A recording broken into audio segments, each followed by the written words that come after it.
Hi guys, thanks for tuning in to another episode of Nuggets News. Well, first proper video back. I want to talk about what's going on in the markets. Obviously, it's a bit of a bloodbath. That's always certainly painful, but it can also be where there's the most opportunity longer term. Just about everything been hit pretty hard in the past week, and obviously in the past 24 hours, it's been all about the decline of Terra's UST and Luna.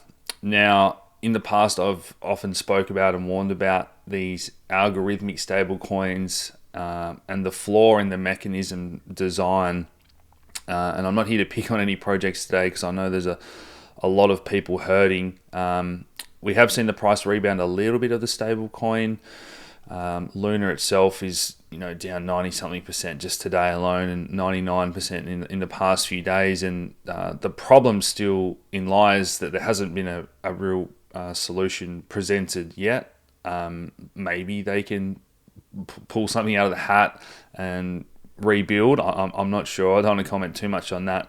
But the problem in the mechanism design itself is when you have now $10 billion of their stablecoin still circulating, and it's only backed up by $1 billion of Luna, and so there's constantly going to be downwards pressure on Luna as people are going through that swap mechanism. So yeah, I do feel for you guys. Stay safe out there. Look after yourselves. No matter how much you lose, it's never the end of the world.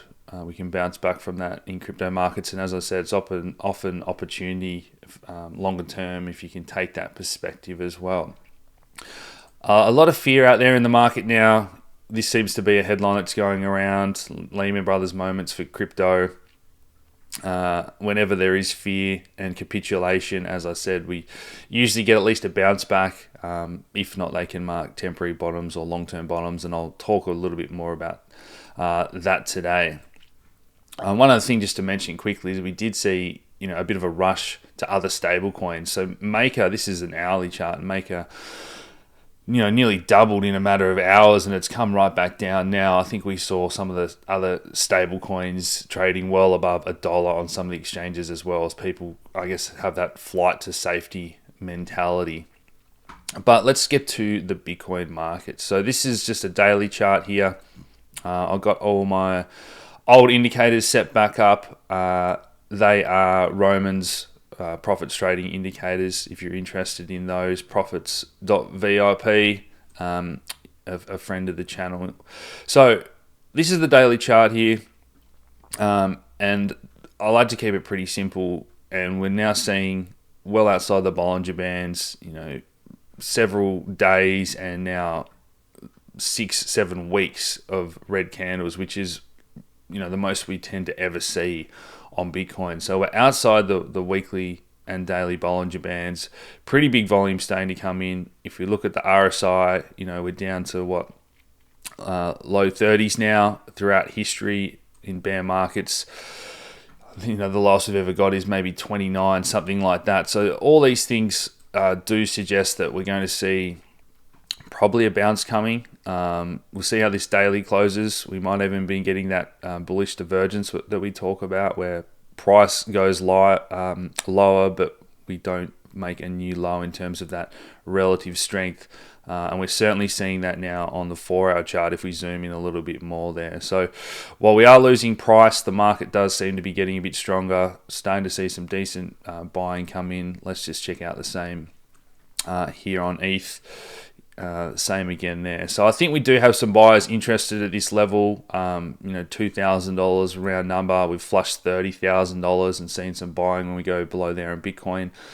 I don't necessarily think that these have to be the long-term bottoms or the bottom of the bear market, the ultimate low or anything like that. But I think you can say with a pretty high degree of confidence that we're at least going to see a bounce from this region. We rarely stay below these Bollinger Bands, and when we get all these other conditions I've mentioned, oversold on the RSI and that kind of thing, when we start to get some nice volume come in. So can we go a little bit lower? Yes, they tend to end up being wicks. So in the coming hours, days, certainly this next week or so, if not today being the bottom, we'd look for a pretty strong rebound at least and some temporary relief after what I said has been weeks and weeks of decline. So yeah, blood in the streets, probably pretty close to at least a temporary bottom short term. That's the total market cap of all crypto. Again, just about as low as we've ever been in terms of the RSI on the weekly, on the daily. Let's zoom in a little bit more again. So just about all the altcoins and that now showing that bullish divergence, which is good to see. And this is just total too. The same again, all cryptos, but excluding Bitcoin. Now let's get to the macro stuff. So weekly chart of the US dollar. We did break out and make these new highs. Overbought now in terms of RSI and our other momentum indicators that we use. But we did just get those inflation numbers literally an hour or so ago that I'll talk about. Stock market, oversold, RSI. We have seen worse capitulations in the past. More so when we get extreme unknowns.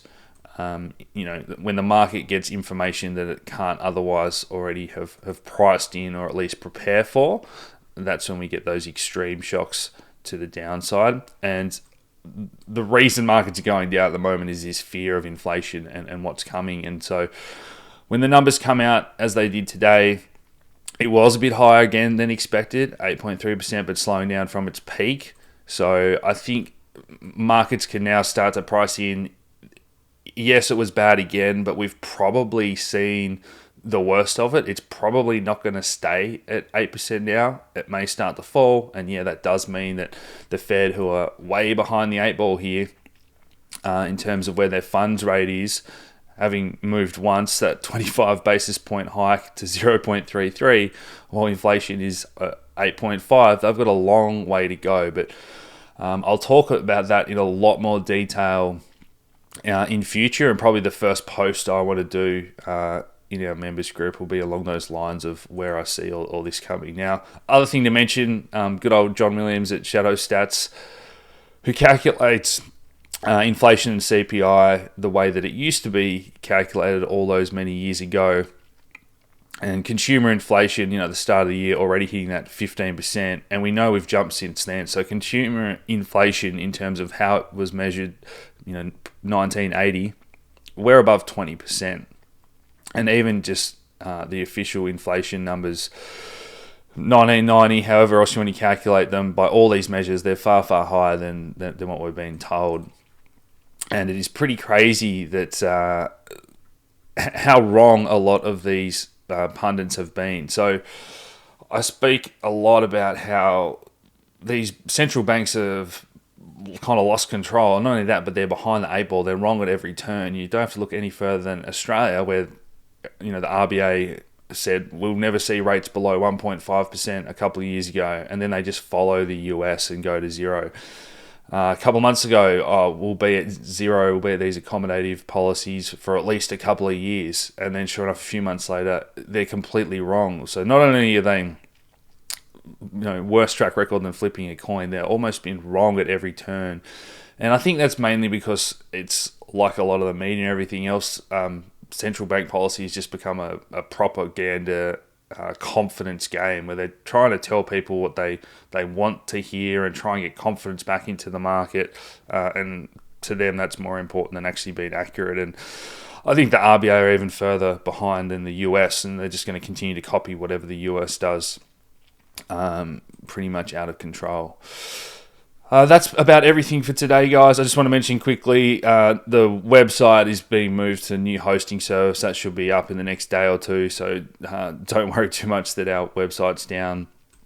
Thanks to everyone that's sent me messages. I've got hundreds of messages since I put that video out on Monday, and hundreds of people wanting to join the new group, and I have just caught up and written back to everyone personally. So yeah, that does take time. The link to my official Facebook is below. So for now, until the website's up and all that sort of stuff, we'll just be doing it all manually through my Facebook. And as I mentioned when I was looking at the charts, all those indicators and all that are from Roman and prophets.vip. So guys, let's have a look. Let's see if we get this bounce that I'm talking about in the short term and a little bit of a relief rally after all that fear and blood in the streets. It's good to be back. I hope you guys have enjoyed that video and got some value from it. Hit that like button, subscribe if you haven't already, and I'll talk to you again soon. Cheers.